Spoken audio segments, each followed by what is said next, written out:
Welcome back, legends. I hope you're all fantastic. If you're a regular on the channel, you know how much I love and use this pedal, the Boss SD-1 Super Overdrive, and it's celebrating its 40th birthday this year. So Boss have released the Boss SD-1 Super Overdrive 40th Anniversary Edition. The color scheme is reversed, but luckily it sounds exactly like a Boss SD-1. So to celebrate its 40th birthday, we're going to check out 3 ways I like to use the Boss SD-1. A very quick disclaimer, this particular unit was sent to me on loan by Boss Australia. Big thanks to Ed at Boss for sending it out so that we can make some glorious tones. So let's do just that.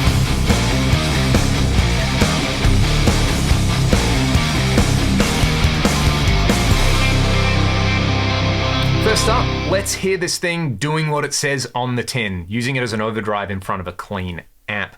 I'm going to noodle away on my PRS over a backing track by my buddy Simeon Harris, and we'll hear the PRS clean on the bridge and the neck humbucker, and then I'll kick this in and I will just kind of tweak it as I play and dial it in to where I like. Pretty easy to overlook this as a sweet sounding overdrive because it doesn't really have a boutique price tag. There's not a long wait list. Generally, it's not unobtainium. It's really easy to find one of these things, and kind of like anything Boss, they just do what they do.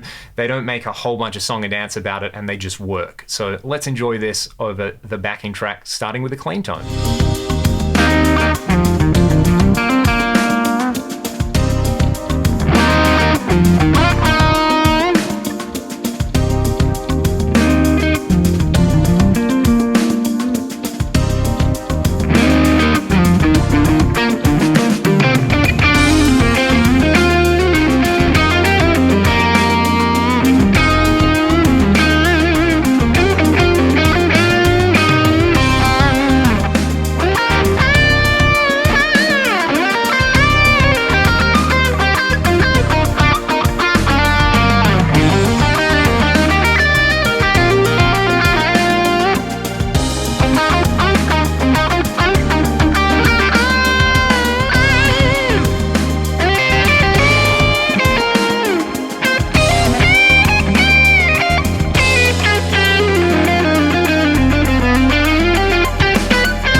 Next, we've got the oldest trick in the book with the SD-1, running it in front of an already crunchy amp.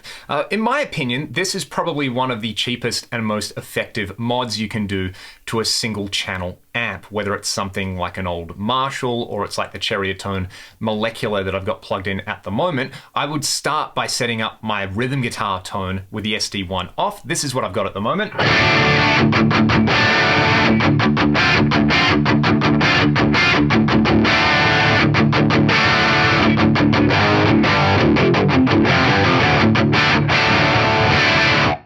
Now what I want to do is, I want to set this up as basically a lead channel. So I normally play solos on the neck pickup. This is what it sounds like with the pedal off.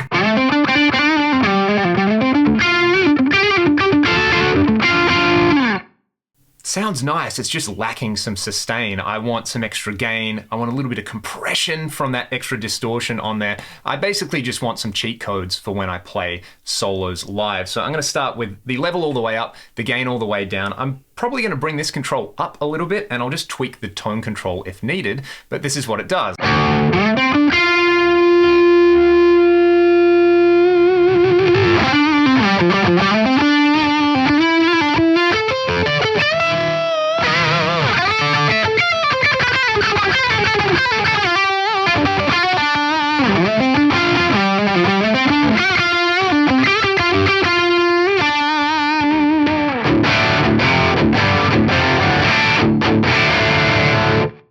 And that's basically how I like to use it with an amp like this.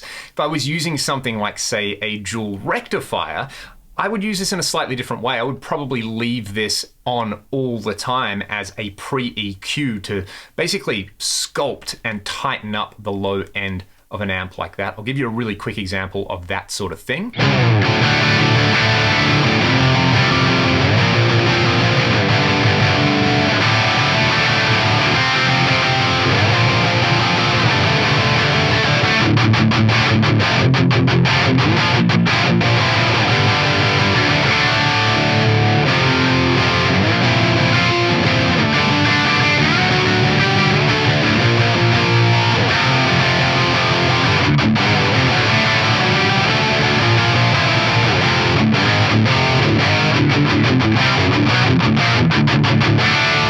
last example, I've already got an SD-1, so we got to try some experiments with both of them. I have read about people using two SD-1s before, notably Gary Holt from Exodus and Slayer, and Chris Oliva from Sabotage, who is one of my favorite guitar players of all time, from one of my favorite bands of all time. So let's start off with that original example. I'm going to have my old yellow SD-1 always on with all the knobs at noon, basically the same thing over the same backing track, and then we'll use the example from our second idea, which was using the 40th anniversary SD-1 as a boost in front of something already crunchy. Let's check that out, and then we'll come back and we'll try these out in front of that really kind of grungy, disgusting recto tone.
So essentially there, we're just stacking multiple drive pedals for multiple stages of gain. We had our always on kind of crunchy SD-1, and then we boosted it using the 40th anniversary. Now, I can't remember where I read this. I swear I read it. Maybe someone can confirm in the comments, but I was talking about Chris Oliva from Sabotage before.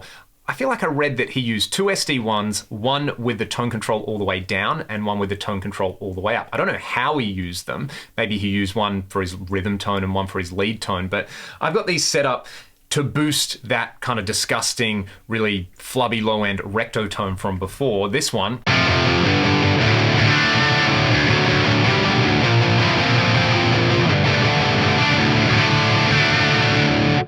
So let's start with my old SD-1 with the tone control all the way up. It gives us this, and there's quite a bit of noise here.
That is maybe a little bit impractical because of how noisy it is. I guess if you had something like an NS2 at the end of the chain, it would make it a lot better. But it's pretty exhilarating and it's pretty awesome. And if you like pinched harmonics, that just absolutely makes them scream. I think out of that setup, I like the idea of having this one right before the amp to kind of sculpt and tighten your main rhythm guitar tone, so always on. And then this pedal with the tone control all the way off was adding even more gain, but because the tone control's all the way down, it's kind of fattening things up as well and giving you this ridiculous, creamy lead tone. It's almost like you don't have to change pickups to get a neck pickup tone out of it. So I think that's a pretty cool trick. And you know, the beauty of the SD-1 is that it's an affordable pedal. It's not crazy to go out and buy two. Maybe it is crazy to go out and buy two, but in terms of actual monetary expense, it's probably not crazy to go out and buy two. You could have these on your board and you could use it like that as kind of like a secret sauce. Or like I said, maybe Boss should just kind of put out a pedal which is two SD-1s in one. That would be pretty awesome, I think, as this example has shown. Anyway, there's 3 ways I like to use the Boss SD-1. Happy 40th birthday to the SD-1. It sounds and looks a whole lot better than I think I ever will when I get to 40 years old. Let me know what you thought of these examples in the comment. And again, thank you so much to Ed and everyone at Boss Australia for sending me out one of these on loan to try. I really hope you all enjoyed the video. Stay safe, be excellent to one another, and I'll see you all next time.